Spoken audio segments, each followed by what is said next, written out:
누가복음 4장 31절에서 37절 말씀 우리 함께 교독하도록 하겠습니다. 우리 길지 않은 말씀이니까 함께 봉독할까요? 우리 31절에서 37절 말씀 우리 다 같이 읽겠습니다. 시작. 갈릴리의 가버나움 동네에 내려오사 안식일에 가르치심에 그들이 그 가르치심에 건의가 있음이러라. 회당에 더러운 소리질러 이르되 나사렛 예수여 우리가 당신과 무슨 상관이 있나이까? 우리를 멸하러 왔나이까? 나는 당신이 누구인지 아노니 하나님의 거룩한 자니이다. 예수께서 꾸짖어 이르시고 잠잠하고 그 사람에게서 나오라 하시니 귀신이 그 사람을 무리 중에 넘어뜨리고 나오되 그 사람은 상하지 아니한지라. 다 놀라 서로 말하여 이르되 이 어떠한 말씀인고 권위와 능력으로 더러운 귀신을 명함에 나가는도다 하더라. 이에 예수의 소문이 그 근처 사방에 퍼지니라. 아멘. 오늘 본문에서 강조되어지고 있는 표현이 있죠. 바로 예수님의 권위라는 표현이 강조되어지고 있습니다. 이 가버나움 사람들이 예수님의 권위에 놀랐다라는 표현이 두 번 반복되어지고 있죠. 예수님의 말씀에 놀라고, 그죠? 예수님의 말씀의 권위, 또 예수님의 기적의 권위에 놀라는 그러한 모습을 두 차례 묘사를 합니다. 여러분, 권위라는 단어의 뜻이 무엇일까요? 권위. 권위란 단어는 영어로는 authority라고 하죠. 헬라어로는 exousia라고 하는데 이 남에게 영향력을 행사할 수 있는 능력 또는 어떠한 포지션에 있는 사람을 권위가 있다라고 이야기하죠. power to act. 뭔가를 실제로 할 수 있는 능력, 나에게 영향을 줄 수 있는 사람들이 우리 주변에 권위 있는 사람들이라는 것이죠. 그러니까 권위라는 단어 속에는 나의 주관대로 내가 무엇을, 능력을 행사할 수 있는 능력이 있고요. 또 다른 누군가에게 무엇을 하게 할 수 있는 능력, 이것이 바로 권위라는 말의 내포가 되어 있는 것이지요. 근데 요즘과 같은 탈권위의 시대에 이 권위적이다라는 표현이 그렇게 좋게 들리지 않는 건 사실이죠. 저도 또 시대에 맞추어서 권위적인 목사보다는 좀 다가가기 편한 목사가 되려고 우리 청년들에게는 또 특히 더 이야기합니다. 우리 자녀들이 저한테 이제 애매하게 인사를 해요. 제가 전도사 때는 안 그랬는데 목사가 되고 나니까 애들이 안녕하세요 이래요. 그래서 인사하지 말라고 그냥 하이 하라고 나한테. 이렇게 우리 자녀들에게는 또 그들의 문화대로 더 친근하게 다가가려고 노력을 많이 하고 있습니다. 권위적이다라는 표현이 우리 시대에 좀 좋게 들리지 않는 것은 올바르지 못한 권위들을 많이 보았기 때문이겠죠. 그런데요, 실은 의외로 우리 삶에 권위를 우리가 부여하는 것들이 생각보다 많습니다. 권위적인 시대는 아니지만 그렇다고 해도 우리가 마음대로 살지는 않아요. 예를 들어 우리 삶에 어떠한 사람들이 권위를 가지게 됩니까? 좋던 싫던 나에게 영향력을 끼치는 사람들이 있죠. 우리 어른들이, 특히 미국 분들이 그런 말씀 많이 하세요. 본인의 아내를 처음에 제가 미국 왔을 때 어르신 선생님들이나 교수님들이 보스라고 그래요. 자기 보스라고. 내 보스가 이거 사오라고 그랬다고 해서 무슨 학교에서 이런 것도 시키나, 이런 허드렛 일도 시키나 했더니 알고 보니 그 보스가 와이프였던 거예요. 네. 그래서 이제 미국 문화권에서는 자기 아내를 내 보스라는 표현을 많이 쓰죠. 왜요? 실세잖아요. 와이프들이 실세지 않습니까? 아내가 하는 말을 잘 들어야 인생이 편하다라는 거죠. 장로님 왜 이렇게 씩 웃으세요? 맞는 말씀이죠. 실세. 저도 이렇게 말은 하지만 지금 저희 아내가 여기 없고 저기 있기 때문에 지금 막 이렇게 편하게 얘기할 수 있는 거예요. 우리 가정에 실세가 있는 권위, 관계로부터 형성되는 권위가 있죠. 내 아내가 아니면 뭔 상관이에요, 그죠? 근데 내 아내가 하는 말이니까 보스의 말처럼 들릴 수 있다라는 거죠. 저도요, 이 청소년기에 부모님도 마찬가지죠. 이 부모님의 권위를 확실하게 느끼게 된 사건이 하나가 있었어요. 늘상 우리 자녀들 그렇듯이 여러분 비디오 게임이 늘 문제죠. 저도 중학교 때 비디오 게임에 정말 사로잡혔던 때가 잠깐 있었습니다. 제가 열심을 게임에 하면서 분명히 어머니한테는 어머니 제가 공부 열심히 할게요. 이 비디오 게임만 중학교 올라가면서 열심히 공부할게요. 다 A 받아올게요. 이러면서 게임기를 사달라고 했는데 진짜 진심이었어요. 마음은 진짜 공부를 열심히 하려고 그랬어요. 그런데 또 게임기가 있으니 밤낮 그 앞에 앉아있게 되지 않습니까? 이렇게 그때 막 재밌게 하던 게임이 있었는데 이제 조금만 더 하면 그 보스를 깨는 거예요. 그죠? 이제는 그 공든 시간이 이제 다 보상을 받는 그런 마지막 중요한 순간에 있었는데요. 해는 어느덧 뉘엿뉘엿 치고 제 기억 속에 어둑한 마루였어요. 제가 아침부터 실은 오후부터 저녁 때까지 게임을 하고 있으니까 그분의 음성이 저 안방에서부터 들려오는 거예요. 재륜아, 저 어머니 목소리 그만해야지. 그분의 음성이, 그분이 이제 나타나시지 않고 그분의 음성이 들려오면 여러분 조심하셔야 되는 거 우리는 알잖아요. 그게 그냥 음성이 아니라는 걸 알지 않습니까? 재륜아, 이제 그만해야지. 그때가 회개의 기회였는데 제가 그걸 잘 몰랐어요. 금방 끌게. 근데 이 짤막한 대화가 몇 번을 오고 갔는지 실은 기억이 안 나요. 솔직히 기억이 나지 않습니다. 근데 갑자기 그분께서 역시 복도를 걸어 나오시는 거예요. 그때 늦은 거예요. 음성이 들렸을 때 순종해야 되는데 걸어 나오시더니 제 최애장품인 그때 플레이스테이션 1이었거든요. 그거를 가차없이 밟아 버리셨습니다. 참을 만큼 참으신 거죠. 이것을 무엇이라고 얘기하는가? 신학적인 표현으로 하나님의 현현하심, 매니페스테이션, 그리고 심판이라고 우리는 이야기를 합니다. 그래서 심판을 받았어요. 제 잘못이죠 뭐.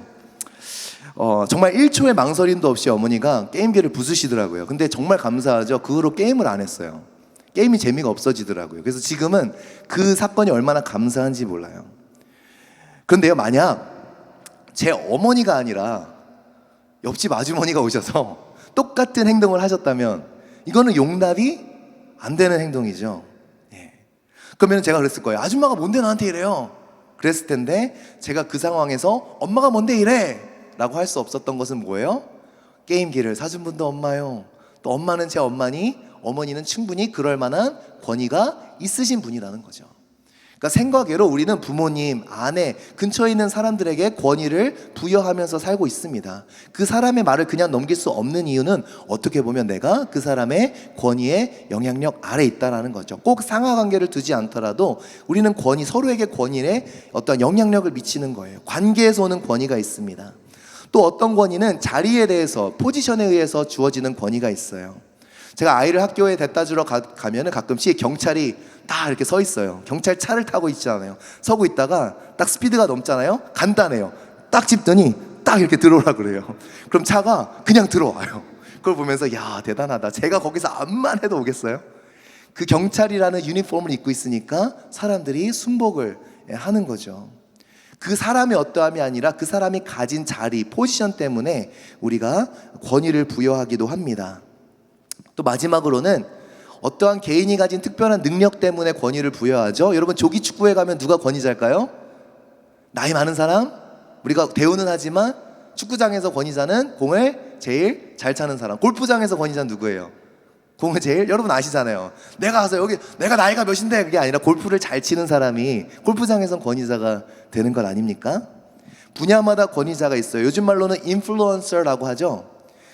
포지션이 아니라 여러분 소셜미디어 같은 데서 그 사람이 가진 개성이나 능력 때문에 여러분 실은 팔로우를 하고 서브스크라이브를 하고 그 사람을 따라가죠. 그 사람의 생각과 그 사람의 가치관을 내가 인정하고 영향을 받기로 내가 오픈합니다. 뭐예요? 그 사람이 가진 권위를 인정하는 거예요.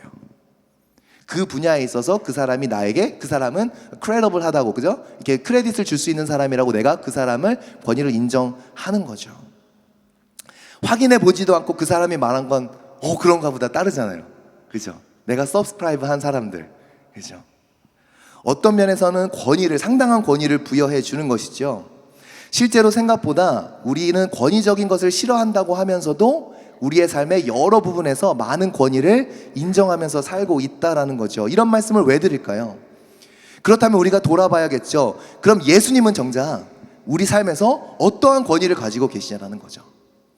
엄마의 영향력보다, 그죠? 어떤 경찰관의 영향력보다, 어떠한 유튜버의 영향력보다 혹시 더 못한 영향력을 우리 삶에서 가지고 계신 것은 아니냐, 우리가 이 생각을 해보게 되는 것입니다.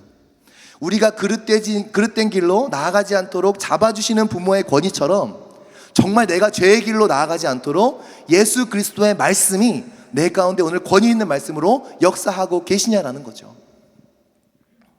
어떠한 방향성을 정해주고 어떠한 나의 행동 반경을 정해주는 권위자의 역할처럼 나의 삶의 방향성도 그분의 말씀 아래에 두고 내가 그 삶의 방향성을 가지고 나아가고 있냐.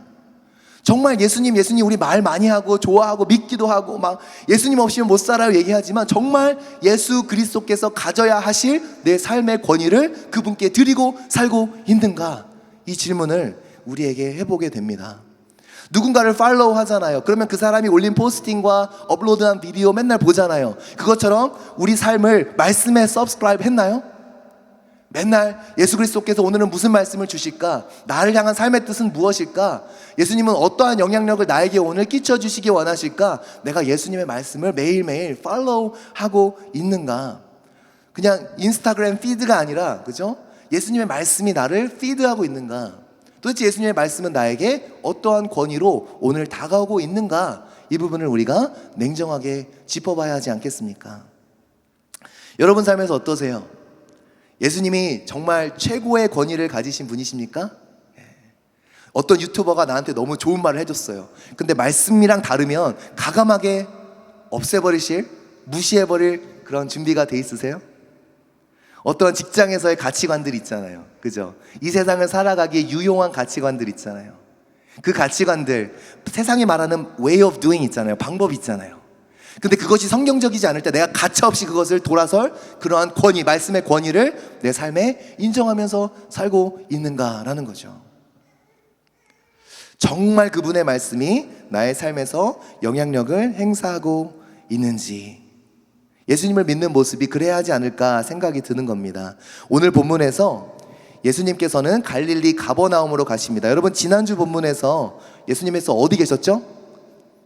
나사렛. 감사합니다. 막 감동받았어요. 예. 나사렛. 왜 기대 안 했고, 솔직히. 아니, 너무 감사해. 예. 이러면 다음 주부터 막 기대가 되는데. 예. 나사렛에서 가셨어요. 언제요? 안식일이었죠. 그때도 회당에서 가르치셨습니다. 그때 사람들이 말씀의 가르침에 놀랍게 여겼으나 결론이 뭐였죠? 이는 요셉의 아들이 아니냐. 하나님의 아들이라는 결론이 나오지 않고 요셉의 아들이 아니냐, 이런 결론이 나왔어요. 그러니까 예수님의 가르침에 놀랍고 주일 예배 와서 말씀 가운데 은혜 받고 깨달음 받아도 결국 요셉의 아들이라는, 하나님은 그냥 한 분의 좋은 선생이라는 결론으로 살아가는가, 아니면 하나님의 아들 나에게 절대적인 가치이신 분으로 살아가는가, 전혀 다르다라는 것이죠. 예수님을 진정 예수님으로 받아들이지 않고, 예수님을 얼만큼 좋아하고 상관없어요. 예수님께 얼만큼 호감이 있고 상관없어요. 예수님을 예수님으로 받아들이지 못하는 것, 그죠? 그것이 뭐라고 그랬어요? 예수님을 배척하는 모습이었다고 지난주 본문에 말씀을 나누었습니다. Anything less than Jesus himself, 그죠? 그거는 다 배척인 거예요. 왜냐하면 예수님은 예수님으로서 영접할 때 참 의미가 있는 거니까. 오늘 본문은 어떤가요? 일주일이 지났습니다. 예수님께서 나사렛에서 하셨던 것처럼 가버나움으로 오셔서도 안식일에 회당에 들어가셔서 말씀을 전하시는 내용이 오늘 본문입니다. 지난번 나사렛에서처럼 예수님께서 어떤 말씀을, 나사렛에서는 그 내용이 기록되어 있죠. 그죠? 그 예언에 성취되는 말씀을 예수님께서 하셨습니다. 이사야서 말씀으로 이렇게 설명을 하셨죠. 너희 귀에 그것이 말씀이 오늘 응하였다고. 내용이 기록되어 있는데요. 오늘 말씀은 어떤 말씀을 가르쳐주시는지는 잘 모르겠어요. 그런데 오늘 본문에서는 사람들의 반응에 조금 더 초점이 맞추어져 있습니다. 우리 오늘 본문 32절 우리 한번 같이 읽어보겠습니다. 시작. 그들이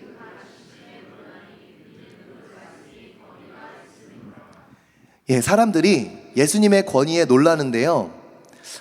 오늘 누가복음에서는 이렇게 기록하는데 마가복음에서는 이 똑같은 장면에 한 가지 뉘앙스를 더해줍니다. 우리 마가복음 1장 22절도 한번 같이 읽어보겠습니다. 시작.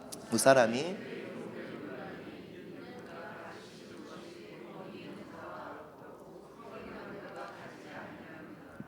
예수님의 권위가 서기관들과 같지 않더라라고 마가는 덧붙이고 있어요.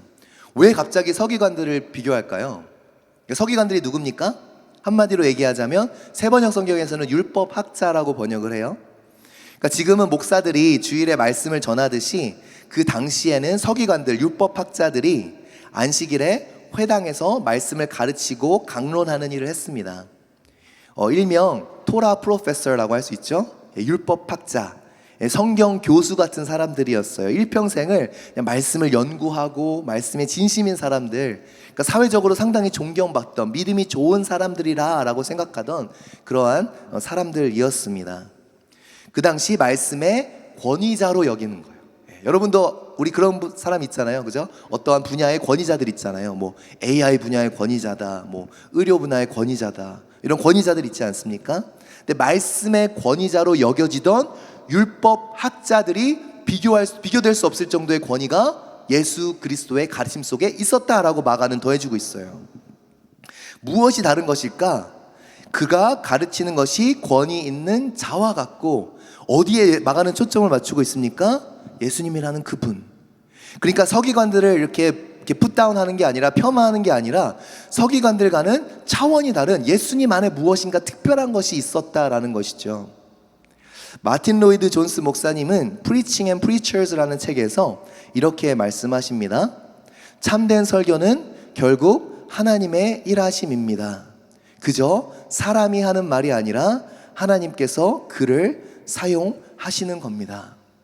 그러니까 프리칭의 컨텐트와 프리칭을 하는 프리처와 구분될 수 없다라는 거죠. 그러니까 예수님의 프리칭에, 예수님의 설교에 더 큰 권위가 있었으면 단순히 누가 더 크고 정량을 비교하는 게 아니라 차원이 다른 another 레벨의 하나님의 능력이 있었다라는 거예요. 왜요? 예수 그리스도가 하나님의 아들이시기 때문이죠. 이런 맥락에서 예수님의 가르침은 사람의 가르침을 뛰어넘는 무엇인가가 있었다라는 거죠. 특별한 권위, 그분의 존재에서 오는 특별한 권위가 있었다라는 거예요. 단순히 어떠한 내용이나 방법이 아니라, 예수님이 어떠한 스킬을 사용하셔서가 아니라 예수님이 어떠한 분이신가에서 오는 권위임을 강조하고 있습니다. 이것이 우리에게 주는 중요한 가르침이 있죠. 내가 어떤 일을 하는가 보다 내가 어떤 사람인가가 더 중요하다는 거예요. 내가 어떤 존재인가가 너무 중요하다는 겁니다. 설교를 진짜 잘하는 게 뭐예요? 말씀을 잘 아는 게 뭐예요? 말씀을 그냥 창세기부터 요한계시록까지 잘 달달 외울 수 있고 이 의미가 어떤 의미인지 얘기할 수 있으면 정말 말씀의 사람입니까? 아니라는 거죠. 제가 여기서 아무리 여러분들에게 말씀을 잘 전한다고 해도 제가 말씀대로 살지 않으면 말씀의 권위가 어떻게 될까요? 여러분들 비웃으실걸요? 흥 그러면서, 그죠? 그러니까 말씀을 전하는 만큼 더 큰 무게가 있어요. 말씀대로 살아내야 되는 무게가 있는 거예요. 내가 어떤 일을 하는 것보다 어떤 존재인가가 실은 너무나 더 중요한 거예요. 기도에 관해서 1시간 설교하기 너무 쉬워요. 한 3시간 할 수 있을 것 같아요. 근데 기도 3시간 하기 진짜 어려워요. 지금 목사로서 15년을 그러니까 전도사 목사로서 15년을 지냈는데요. 부끄러운 얘기하지만 기도 1시간 저한테도 노동이에요. 1시간 앉아있으니까 저 목사는 기도하는 게 쉽나 보다 이렇게 생각이 될 수 있잖아요. 그렇지 않아요. 쉽지 않아요. 그냥 하는 거예요. 오히려 1시간 기도에 대해서 떠들려고 그러면 더 떠들 수 있어요. 그거 편해요. 다 시간이 그게 더 빨리 가요. 솔직히 말씀드리면. 근데 어떻게 해요? 근데 어떤 사람의 말에 권위가 실려요? 진짜 기도하는 사람한테는 권위가 실려요. 제가 기도하지 않고 기도해라 말하면 웃기잖아요. 그죠? 근데 진짜 기도하는 사람한테는 권위가 실린다는 거예요. 똑같은 말을 해도 무게가 다르죠. 누구나 찬양하고 예배합니다, 여러분. 그런데 어떠한 사람의 찬양에 능력이 담길까요? 목소리 좋은 사람? 잘생긴 사람? 아니요, 그 삶에 찬양이 녹아있는 사람. 일주일 동안 늘 하나님께 찬양으로 묵상하고 하나님께 나아가다가 주일에 와서 찬양하면 찬양이 달라져요. 늘 찬양하는 사람, 늘 나의 마음을 하나님께 두고 살아가는 사람, 그 사람들의 입술에 나오는 찬양에는 영혼을 움직이는 능력이 있다라는 것이죠. 결국 우리가 무엇을 하는가, 예수님께서 어떠한 말씀을 탁월하게 가르치셨기도 하겠지만 더 중요한 건 뭐예요? 그 예수님 존재라는 그분 자체에서 오는 능력이, 권위가 있었다라는 겁니다. 우리 순장님도 어떻습니까? 성경 공부 인도하고 말씀을 전하는 거 뭉툭해도 괜찮아요. 세련되지 않아도 괜찮아요. 버벅거려도 괜찮아요. 결국 사람들을 살리는 건 세련된 말이 아니라 꾸준히 말씀을 묵상하고 붙잡고 있는 순장님들을 통해서 말씀의 생명의 역사가 일어나거든요. 아무리 그럴듯하게 사람들한테 성경 가르쳐도요, 변화 안 일어날 수 있어요. 내가 먼저 말씀 붙잡고 살지 않으면 다 꽹과리같이 울리는 소리만 돼요. 그때 잠깐의 감동을 주어서 보낼 수 있어요. 그때 잠깐 무엇을 느끼는 척하게 해서 보낼 수 있어요. 근데 하나님은 다 아세요. 정말 우리가 말씀을 다루는 자로서 꾸준히 말씀 묵상하고 말씀을 붙잡고 살려면 뭉툭하고 어리숙해 보이고 별로 능력이 없어 보여도 결국 누구를 통해서 영혼들이 변화하게 되는지 아세요? 그 뭉툭하고 세련되지 못한 그 사람을 통해서 영혼들이 하나님 앞에 돌아오게 된다는 거예요. 여러분들은 무엇을 우리가 추구하고 살고 있습니까? 마틴 로이드 존스 목사님의 말씀이 사실이라면 우리가 하는 어떤 일보다도 우리가 하나님 앞에 어떤 모습으로 서 있는가가 가장 중요하다. 그것이 모든 것을 결정하는 거예요. 우리가 교회에서 어떤 일을 감당했는가가 아니라 어떠한 사람으로 내가 그 일을 감당하고 있는가, 내가 하나님 앞에 어떤 모습인가, 이것이 실은 너무나도 중요한다라는 것이죠. 그래서 실은 오늘 본문에 이어지는 내용이 너무 중요합니다. 오늘 만약에 오늘 4장 그냥 우리 42절에서만 끝났으면, 32절에서만 끝났으면 우리한테 주어지는 말씀은 더 편할지도 모르겠어요. 근데 33절부터 굉장히 놀라운 본물들이 이어집니다. 우리 33절 우리 한번 같이 읽어보겠습니다. 시작.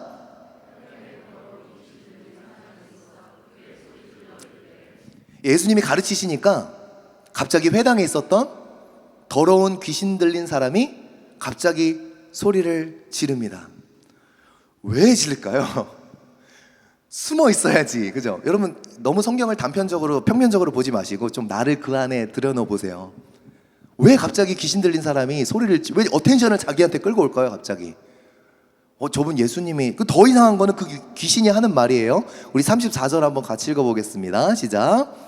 야 나사렛 예수여, 우리가 당신과 무슨 상관이 있나이까? 우리를 멸하러 왔나이까? 나는 당신이 누구인 줄 아노니 하나님의 거룩한 자니이다. 여러분 귀신의 지금 이 멘탈리티가 이해가 되세요? 지금 귀신이 신앙 고백하는 거예요? 하나님의 거룩한 자라고? 지금 귀신이 회개한 겁니까? 절대 귀신은 회개하지 않아요. 신앙 고백하지 않습니다. 근데 왜 이렇게 얘기를 할까요? 왜 사람들에게 그분이 하나님의 아들인 것을 집중하게 만들까요? 희한하죠. 예수님께서 말씀을 전하시고 있는데 귀신이 아니라고 부정을 해야지, 저거 다 가짜라고, 거짓말이라고, 니네들 저 말 듣지 말라고 귀신이 발악을 해야 되는데 도리어 왜? 저분은 거룩하신 하나님의 아들이라고, 나도 안다고 막 그렇게 떠들어대는 걸까요? 귀신의 의도가 무엇일까요? 실은 오늘 본문의 예수님의 가르침에 대한 내용과 예수님의 기적이 각각 독립적인 사건이 아니라 하나로 묶여 있는 것이지요. 예수님의 기적은 예수님의 가르침과 늘 항상 같이 갑니다. 예수님의 기적이 주는 메시지가 있기 때문이에요. 누가복음에서 오늘 이 귀신을 뭐라고 부르죠? 더러운 귀신. 네, 더러운 귀신. 여러분 너무 어색하죠? 깨끗한 귀신도 있나요? 여러분 생각해 보세요. 왜 귀신은 다 더럽지, 왜 더러운 귀신이라고 표현을 할까요? 그죠? 거기 뭐죠? 새 번역에서는 악한 귀신이라고 했는데 그럼 착한 귀신도 있나요? 왜 더러운이라는 묘사를 하고 있을까요? 실은 번역상의 어려움일 텐데 이 더러운 귀신이라는 표현 속에는 단순히 귀신이 더럽다가 아니라 귀신의 속성이 뭐예요? 그 귀신 들린 사람을 더럽게 만드는 속성을 의미해주는 단어예요. 그러니까 더러운 귀신이 그가 더러워서 더러운 것도 있겠지만 그 귀신 들린 사람을 더럽게 하고 타락하게 하고 멸망으로 이끌어가는 그 귀신의 근본적인 속성을 이야기해주고 있는 겁니다. 귀신의 목적은 파괴하는 거죠. 생각해 보세요, 여러분. 교회가 언제 한번 무신론자 때문에 무너진 적 있습니까? 없죠. 예. 믿는다 하면서도 마음속에 있는 더러운 마귀가 역사할 때 교회가 무너지는 거죠. 그러니까 하나님을 안 믿는 사람들이 아니라, 그죠? 하나님을 믿는다 하면서도 우리 속에 있는 하나님께 합당하지 않은 더럽게 하는 그 악한 영들의 역사에 그 틈을 타서 우리를 통해 역사할 때에 밖에 사람들이 어떻게 교회를 무너뜨리냐고요. 우리가 그 더럽게 하는 귀신의 영향력을 받아 거룩한 말을 하지 못하고 더러운 말을 하고 속이는 말을 하고 정죄하는 말을 하고 거짓된 것들을 행할 때에 교회가 어려워지는 거 아니겠습니까? 우리의 성도의 삶도 그렇지 않습니까? 그러니까 지금 마귀의 의도는 뭐예요? 자기가 더러운 것도 있지만 귀신 들린 사람을 도덕적으로 영적으로 더럽게 만드는 것이 마귀의 목적이라면 지금 예수님을 인정하지 못하게 하는 것이 마귀의 목적이 아니라 뭐예요? 예수님 얼마든지 인정해. 예수님 너의 구세주로 인정해. 그런데 너의 방 안에 내가 있을 틈만 있으면 되는 거예요. 마귀의 입장에서는. 대단한 걸 부정하지 않아도 돼요. 너 예수 믿지 않는 사람이야 라고 굳이 부정하지 않아도 돼요. 마귀는 어떻게만 하면 돼요? 예수 믿는다라고 생각하게 하면서도, 예수를 믿게 하면서도 그 우리 마음속에 마귀가 주장할 수 있는 공간만 자기가 차지하고 있으면 마귀는 다 할 수 있는 거예요. 더러운 생각을 드러내주고, 음란한 생각을 들여보내주고, 파괴하는 생각을 드러내주고, 예수님 믿는다고 하면서도 그 마귀는 그저 그 공간만 자기가 차지하고 있으면 계속해서 더러운 생각과 욕망들을 주입시키면서 얼마든지 성도를 멸망의 길로 이끌고 갈 수 있는 겁니다. 그러니까 마귀는 대단히 고단수예요. 예수 믿지 마 하는 마귀는 뭐 그런 마귀 있는지 모르겠는데, 뭐 C.S. 루이스의 스크루테이프의 편지를 보면, 그죠? 가상의 세계에서 그런 마귀는 하수예요, 하수. 진짜 고수 마귀는 어떤 마귀예요? 그래, 예수 잘 믿어. 맞아, 하나님의 아들이야. 그거는 머리의 범주에만, 생각의 범주에만 내버려 두고 삶에서는, 마음속에서는 마귀의 역사를 품고 살게 하는 것, 이게 진짜 마귀의 고단수 수법이라는 거예요. 그래서 얘기하는 거예요. 사람들의 어텐션을, 당신은 거룩한 하나님의 아들이라고. 근데 나는 이곳에서 떠나가지 말게 해달라고. 무서운 얘기죠. 무서운 얘기예요. 근데 우리가 이 무서운 사단의 역사에 대해서 전혀 민감하지가 않게 살아갈 수 있다는 겁니다. 이론적으로 믿어요. 신자라고 이야기합니다. 그런데 내면의 것들은, 오늘의 키워드를 사용하면 누구의 권위 아래 둬요?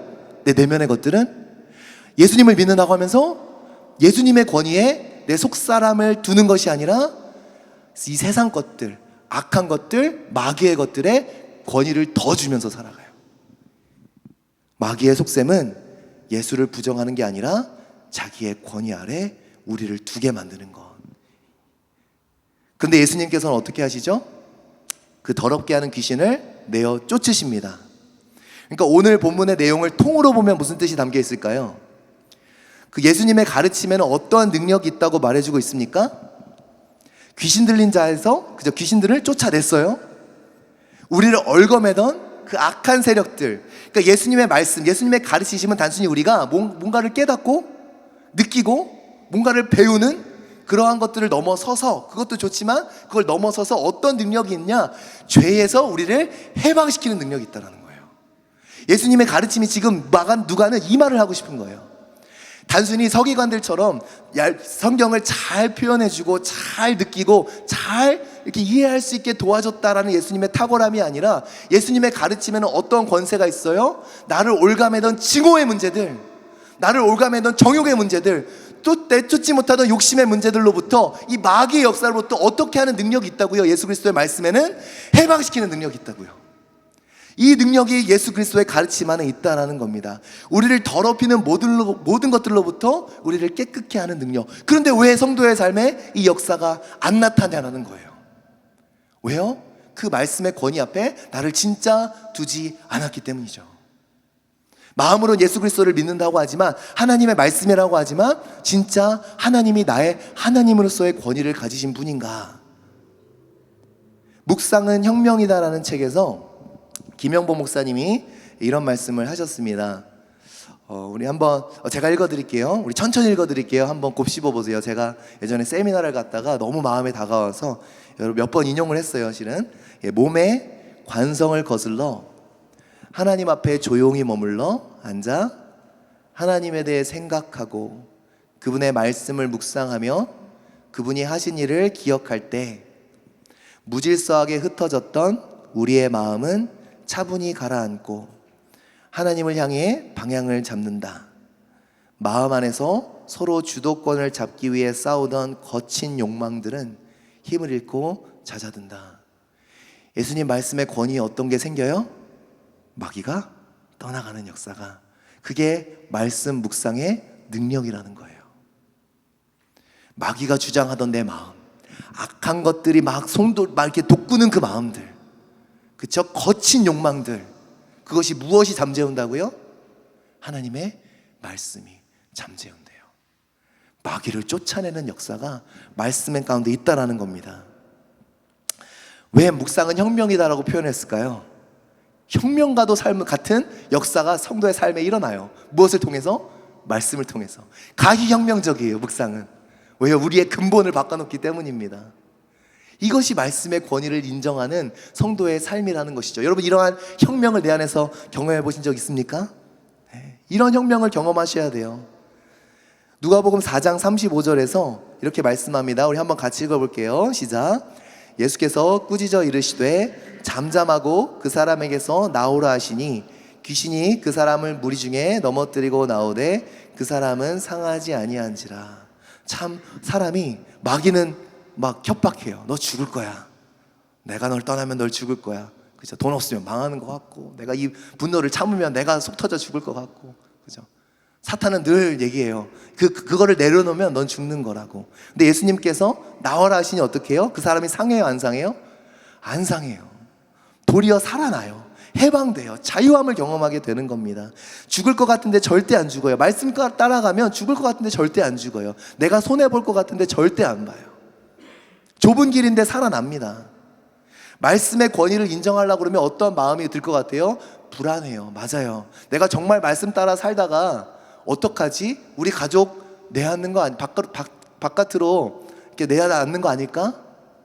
정말 내 삶에서 정직을 추구하면 정말 내가 은퇴나 제대로 할 수 있을까? 두려운 마음들 생겨요. 왜 안 생기겠어요?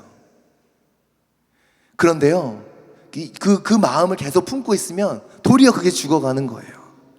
말씀의 권위를 인정한다라는 건 두려움을 가져다 줘요. 정말 거짓말 안 하고 살 수 있겠어요? 거짓말 안 하고 사업을 한다라는 게, 여러분 저한테 그래요. 목사님 너무 세상 물정을 모르신다고. 저는 그래서 좀 알아들을 만한 분들한테 말씀드려요. 차라리 그러고 망하라고. 차라리 정직하게 하고 망하라고. 자꾸 거짓말하면서 사업 잘 될 생각하지 말고 그냥 멋지게 망해보라고. 하나님이 진짜 망하게 안 하시는지 안 하시는지 지켜보라고. 순종 안 해놓고 그런 결론 내리지 말고 순종해보고 결론을 좀 내리라고. 혁명가토 같은 일이에요. 말씀의 권위를 인정하면 불안합니다. 나만 바보 되는 거 아니야? 나만 골로 가는 거 아니야? 그럼 골로 갈 준비가 돼야 실은 순종을 할 수 있어요.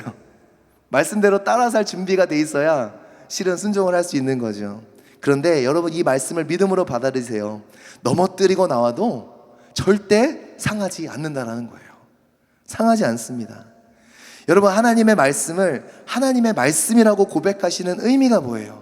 누구나 다 하나님을 하나님이라고 고백해요. 그러나 결국 뭐예요? 나의 신앙의 척도는 어디 있습니까? 하나님 말씀에 어떠한 권위를 부여하고 사는가가 진짜 정확한 내 신앙의 척도예요. 정말 하나님 믿는다고 누구나 다 얘기할 수 있어요. 하나님 사랑한다고 누구나 다 얘기하고 할 수 있어요. 근데 진짜 하나님 사랑하는 사람은 어떤 사람이에요? 하나님 말씀 따라가는 사람이라죠. 나의 말씀을 가지고 순종하는 자라야 나를 사랑하는 자라고 예수님께서 요한복음에 말씀하셨잖아요. 결국에 나의 신앙은 무엇입니까? 내가 하나님 말씀에 권위를 부여하겠는가? 하나님 말씀 때문에 내 마음의 욕망을 깨닫고 돌이키셔 본 적 있으세요? 정말 이걸 너무 하고 싶어요. 죽기보다 더 하고 싶은데 말씀이 아니라니까 돌이켜 본 적 있으세요? 아멘이 좀 튀어나와야 되는데, 있으셔야 되는데. 하나님 말씀 때문에 내가 정말 하기 싫어. 죽어도 이건 하기 싫어요. 근데 하나님 말씀이 있으니까 마음을 추스리시고 네 주님 하고 해보신 적 있으세요? 하나님 말씀 때문에 마땅히 내가 누릴 수 있는 건데 포기해 보신 적 있으세요? 하나님 말씀 때문에 내가 오해받고 억울해도 참아내신 적 있으세요? 하나님 말씀 때문에 단 하나의 이유 때문에 내가 오라도 하나님이 잠잠하라면 잠잠하고, 겁이 나도 하나님이 말하라 그러면 말하고, 말씀 때문에. 만약에 이런 경험이 없다면 여러분, 두 가지 중에 하나예요. 말씀을 아예 안 받든지 아니면 말씀을 좋아는 하지만 내가 좋아하는 유튜브 채널 이상의 권위는 말씀에 부여하지 않으셨든지, 둘 중에 하나예요. 좋으면 취하고 아닌 건 버려도 되는 유튜브 클립과 우리 하나님의, 살아계신 하나님의 말씀과 어찌 같을 수 있겠습니까? 말씀으로 나가지 않으면 알 수 없어요. 하나님이 원하시는 것이 무엇인지, 그죠? 말씀으로 나아가지 않고는 우린 깨달을 수 없어요. 그래서 중요한 겁니다. 이렇게 말씀으로 나아가는 게 진짜 중요해요. 그렇지 않으면 예수님께서 내 삶에 어떠한 권위를 원하시는지, 마귀가 내 안에서 어떻게 역사하고 있는지 알 턱이 없거든요. 말씀에 빗대어 보지 않으면 내가 지금 가지고 있는 네 마음과 생각이 진짜 옳은 생각인지 아닌지 기준이 뭐가 돼요? 내 감정이 돼버리니까. 말씀에 빗대지 않으면 알 수 없어요. 그래서요, 말씀 보지 않는 사람 늘 자기가 옳다고 생각하는 오류에 빠져요. 교회도 마찬가지예요. 자기가 옳다고 늘 얘기하는 사람들 보면 결국에 말씀 진짜 안 봐요. 말씀을 봐도 자기를 합리화하기 위한 도구로 보지 하나님 앞에 정말 내 내면의 모습들을 말씀에 비추어 보지 않는다라는 거죠. 말씀과 기도로 나가지 않는 사람은 실은 자기 안에 뭐가 있는지 몰라요. 여러분, 왜 목사가, 저도 목사인데 뭐 공부 아직도 많이 해야 되지만 그래도 많이 했잖아요. 근데 왜 계속 말씀에 이렇게 매달릴까요? 똑똑해지기 위해서 매달리는 게 아니라 목회를 하다 보면 이게 내 욕심인지 아닌지 구분하기가 너무 힘들어요. 왜요? 좋은 뜻으로 하니까 더 구분하기 힘들어요. 제가 만약에 밖에 나가서 죄를 저지른다, 그럼 너무 분명하잖아요. 제가 어디 가서 막 도둑질을 한다 그러면 틀린 게 너무 분명하잖아요. 근데 항상 마귀는 미묘한 선을 타고 들어와요. 다 좋은 걸 하게 하는데 너의 영광과 너의 만족을 위해서. 좋잖아, 교회 크게 되고 성도들 하면 어디 가서 몇십 명 교회보다 몇백 명 교회라고 얘기할 수 있으면 좋잖아. 지금보다 너의 연봉은 더 많아지면 너 그래도 잘하는 목사 같잖아. 유튜브에서도 조회수가 막 한 10,000대로 찍히면 너 잘 나가는 목사 같잖아. 얼마든지 세상적인 욕심을 가지고 열심히 할 수 있어요, 없어요? 있다라는 거예요. 애매한 선을 타고 들어오거든요. 우리 성도들도요, 실제로 악한 일 할 때 시험 안 들어요. 교회에서 열심히 하다가 시험 들어요. 왜요? 내 속에 무엇이 있는지를 분별하지 못해요. 왜 분별하지 못해요? 그렇게 말씀 보고 기도하자고 하는데 안 해요. 안 해요. 목사는 말씀 보고 기도해야 우리가 더 정결한 그릇이 될 수 있으니까. 다른 것 방법이 없거든요. 진짜 다른 방법이 없어요. 말씀과 기도밖에는 우리를 거룩하게 할 수 있는 방법이 없어서 우리 속에 들어있는 것이 무엇인지 끊임없이 기도하는 거예요. 그래서 실은 40일 기도를 선포한 게 이재련 목사가 뭐 대단한 비전을 가지고 성도들을 설득하려는 게 아니라 그런 거 솔직히 없거든요. 그냥 40일 동안 기도하면서 하나님 무슨 생각을 가지고 계실까가 너무 궁금한 거예요. 거기에 내 생각을 튜닝하기 위해서 하는 거예요. 그래서 여러분 같이 기도하셔야 돼요. 함께 기도하시면서, 따로 기도하면서 어떻게 알아가겠어요? 같이 기도하시면서 우리 교회에 하나님이 원하시는 것이 무엇인가, 이것이 내 생각인지 하나님 생각인지 분별하기 위해서 그렇게 기도를 해 나가는 거예요. 여러분, 제가 40일 기도하면서 실은 엊그저께 하영조 목사님 오래된 설교를 듣다가 야, 진짜 하나님이 인도하시는구나, 내가 왜 40일 기도를 하는 마음을 하나님이 주셨을까 깨닫게 된 게 있어요. 하영조 목사님이 설교 중에 이런 말씀을 하셨어요. 40일 기도 옛날 온누리교회 특세 하셨던 모양인데 한참 전이죠, 실은. 이렇게 말씀하시더라고요, 설교 중에. 40일 기도의 특징은 우리 안에 있는 어두움의 세력들이 드러나는 것입니다. 기도 안 하면 안 드러난다는 거예요. 마귀는 숨어서 일하기 때문에, 마귀는 은밀하게 일하기 때문에 기도 안 하는 사람들은 몰라요, 지금 마귀가 어떤 일을 하고 있는지도. 나도 모르게 나의 믿음을 방해하고 우리의 가정을 파괴하고 교회를 분열시키려는 세력들이, 마귀의 세력들이 숨어 있다가 언제 드러나요? 기도하면 그게 다 드러나는 것입니다.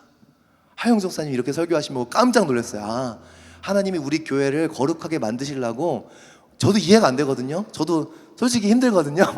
목 다 가거든요. 지금 20이 되니까 목이 난리가 났거든요. 잠도 제대로 못 자거든요. 근데 아무리 생각해봐도 지금 솔직히 우리끼리니까 솔직하게 가끔 그래요. 괜히 했다 싶을 때가 있어요. 네. 솔직히. 왜냐면은 어떤 날은 너무 바쁘니까 다음날 새벽 설교 못 써요. 그럼 기도하고 끝나고 몸이 피곤해 죽겠는데 9시에 가면, 집에 도착하면 새벽 본문 보기 시작하고 11시에 자서 3시에 일어나서 원고 쓰고 그러고 나오니까 너무 고되니까 어떨 때는 하나님, 괜히 했나 봐요. 근데 기도를 하면은 하나님 지금이라도 포기할까요? 그럼 기도하면은 아니래요. 해야 된다는 거예요. 네가 죽어도 해야 된다, 해래요. 그래서 알았습니다. 그럼 죽어도 하겠습니다. 근데 그 과중에 이 말씀을 저한테 주시는 거예요.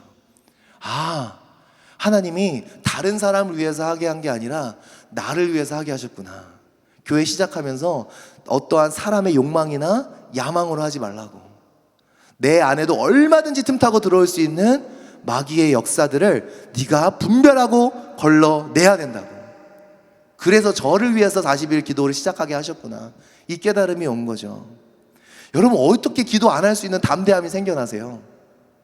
네. 그래서 예수 믿는 사람들은요, 여러분, 말씀과 기도를 통해 안 변할 수 없는, 변하지 않는 이유는 딱 하나예요. 말씀과 기도가 없어서 안 변하는 거예요. 하루아침에 우리가 완전해지는 것은 아니지만 예수님 믿으면, 그리고 예수님이 가지신 권위에 내가 순복하고 예수님 따라가면, 말씀과 기도로 나아가면 변해요, 안 변해요? 안 변하는 게 기적인 거죠. 그 말씀의 권위가 있음이로라. 이 말씀의 뜻이 뭐예요? 그 말씀의 권위가 있으니 그 말씀에 우리를 둘 때에 우리의 내면의 모습들이 다스려지고 변화되어지고, 그것으로 인하여 예수님께 더 가까워지며 예수님께 순종의 길로 가게 되는 것, 여러분 우리 다시 생각해 봐야 돼요. 정말 내가 예수님의 말씀에 권위를 둔 사람인지, 정말 기도가 나에게 무슨 의미인지. 맞아요. 고작 내가 원하는 거, 조금 더 얻는 거, 직장에서 좀 더 승진하는데 좀 더 빨리 승진하기 위해서 기도하는 거라면 저 여러분에게 굳이 기도하라고 얘기하지 않아요. 기도 안 해도 할 수 있어요. 열심히 일만 하면 돼요. 제가 직장생활 해봤거든요. 기도 안 하고 열심히 일하니까, 회사에서 하라는 프로그램들 잘 이수하고 열심히 하니까 승진 6개월 만에 시켜주더라고요. 돈 더 연봉 오르더라고요. 기도 안 해도 돼요. 그런 거 원하시면 진짜 기도 안 하셔도 돼요. 근데 진짜 기도하고 말씀 봐야 되는 이유가 뭐예요? 그렇지 않으면 나도 얼마든지 사탄의 농락거리가 될 수 있기 때문에 그래요. 얼마든지 우리 가정을 파괴하는 자가 내가 될 수 있고, 그죠? 얼마든지 우리 교회를 파괴하는 자, 심지어 나 스스로를 파괴하는 자도 내가 될 수 있기 때문에, 그것들을 분별해내기 위해서 말씀과 기도로, 즉 말씀과 기도의 단 한 가지 이유를 뽑는다면, 물론 여러 가지 유익한 점이 있지만 내가 주님 앞에 정결케 되기 위해서 말씀과 기도의 삶으로 나아가는 거예요. 주님 앞에 정결케 되기 위해서. 그러므로 말씀과 기도의 권위를 두고 나아가면 하나님께서 반드시 나를 변화시켜 주세요. 내 안에 있는 거룩하지 못한 것들을 무엇으로? 말씀과 기도로 몰아내십니다. 이것이 말씀의 권위를 둔 자의 모습이라는 거예요. 여러분, 교회 와서 찬양 가운데 감동 얻을 수 있고 말씀 듣고 좋아요. 또 순모임 하면서도 깨달음 얻고 너무 감동이 되고 격려가 되고 위로가 됩니다. 좋아요. 너무 좋은 거예요.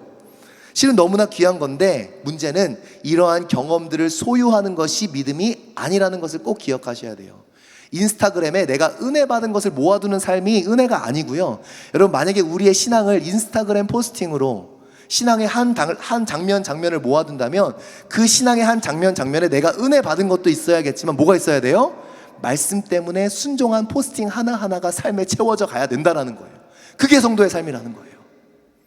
나에게 얼마큼 찔림을 주셨고 기쁨을 주셨고 만족을 주셨고, 이러한 은혜의 순간들도 분명 곳곳에 있겠지만, 정말 그렇지 않은 순간에 내가 하나님의 말씀에 의지하고 기도에서 주신 하나님의 음성을 의지해서 정말 세상으로 보면, 세상적인 가치로 보면 미친 짓인데, 죄송합니다 이런 표현을 써서, 똘짓인데, 세상적인 기준으로 보면 말이 안 되는데, 말씀과 기도에 의지해서 하나님께 레디컬한 순종을 드린 그 포스팅들이 우리의 삶의 순간순간들이 채워지는 삶, 이것이 진짜 성도의 삶이 되어야 할 줄 믿습니다. 저와 여러분들의 삶들을 그렇게 모아놓으면 어떤 삶들이 채워질까요? 네.